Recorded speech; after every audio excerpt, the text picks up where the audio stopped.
Kalau pendapat gereja bagaimana, Pak? Nah, pendapat gereja ini bervariasi ternyata. Yang pertama ya, ajaran-ajaran Yesus menitik beratkan pada belas kasih, rekonsiliasi, dan penebusan dosa. Kita tahu ya, inti dari ajaran Kristiani adalah kasih. Dan tema yang berulang-ulang ini dalam pesan Injil digunakan oleh gereja Katolik untuk menentang hukuman mati sejak dulu sampai beberapa periode ya. Gereja Katolik Roma menentang hukuman mati. Misalnya Santo Clemens dari Roma dan Santo Justinus Martir menegaskan bahwa mengambil nyawa manusia adalah bertentangan dengan Injil dan mendorong umat Kristiani untuk tidak ikut melaksanakan hukuman mati. Akan tetapi, tidak semuanya setuju dengan Paus Clemens dan juga Santo Justinus. Santo Agustinus misalnya menilai hukuman mati seharusnya hanya sebuah jalan untuk mencegah kejahatan dan melindungi pihak-pihak yang tidak bersalah. Artinya Santo Agustinus setuju dengan catatan ya. Jadi dia mencatat asalkan dilakukan dengan prosedur yang benar, maka orang-orang yang benar begitu perlu dilindungi. Lalu penjahat bisa dihukum mati. Itu menurut Santo Agustinus. Santo Thomas Aquinas ini lebih vokal lagi ya. Dalam Summa Contra Gentiles itu dijelaskan bahwa negara tidak hanya berhak tetapi juga wajib melindungi warga negaranya dari para musuh negara. Ini juga bisa dengan hukuman mati. Jadi dalam konteks perang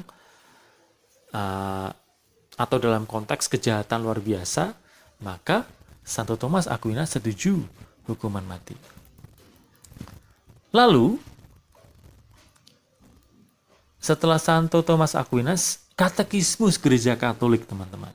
Jadi, menyatakan bahwa hukuman mati diperbolehkan dalam kasus-kasus yang sangat parah kejahatannya. Jadi ini mengacu pada Santo Thomas Aquinas.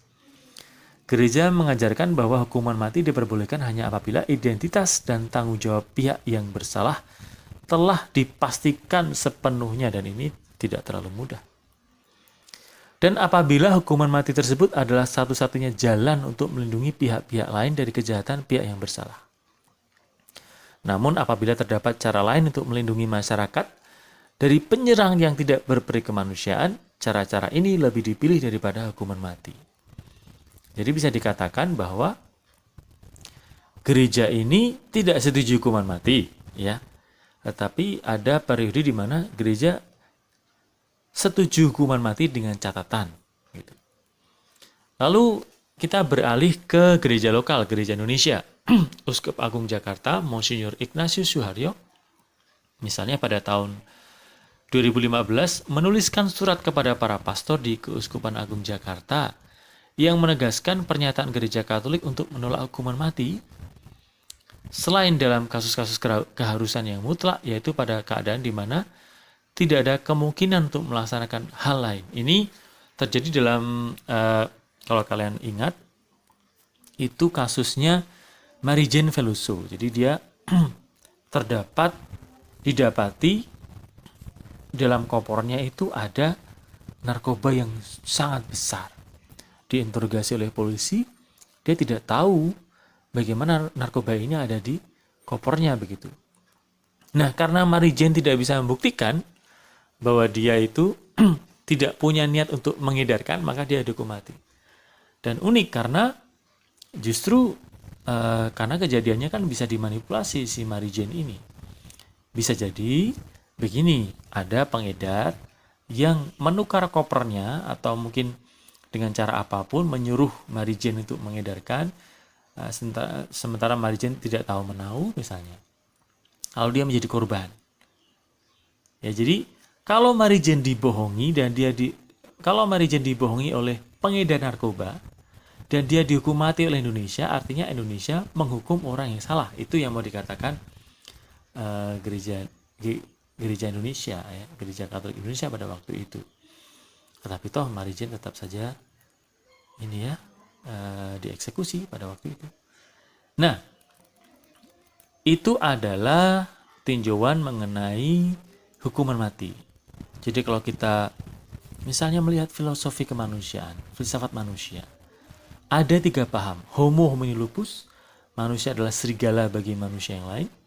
Homo socius, manusia adalah kawan bagi manusia lain. Homo religius, manusia itu adalah makhluk dari Tuhan. Ya. Lalu pertanggungjawabannya bagaimana? Satu, homo homini lupus, manusia harus survive dong. Harus survive dari hidupnya, maka dia berhak melindungi diri dari yang jahat. Ya. Dia bisa menjadi serigala bagi serigala yang lain. Ya, namanya serigala itu kan, dia harus bertahan hidup ya. Kalau ada penjahat-penjahat di sekelilingnya, apakah boleh dia menghukum mati penjahat di sekelilingnya? Bisa dikatakan boleh. Tapi ini kalau prinsip homo homini lupus. Kalau prinsip homo socius, manusia itu sejatinya adalah kawan bagi manusia lain. Mungkin toh penjahat-penjahat itu sedang lupa diri. Karena pada dasarnya dia adalah kawan. Mana ada manusia yang tidak punya hati nurani. Kalau misalnya bisa kita rehabilitasi, kita kembalikan, emosinya kita redakan, gangguan jiwanya kita sembuhkan misalnya, maka dia tetap akan menjadi kawan bagi yang lain. Homo socius. Homo religius, kalau memang manusia diperbolehkan membunuh ciptaan Tuhan, lalu pertanggungjawaban kepada Tuhan nanti bagaimana? Bukankah Tuhan memerintahkan supaya jangan membunuh? Yang berhak mencabut nyawa itu Tuhan saja.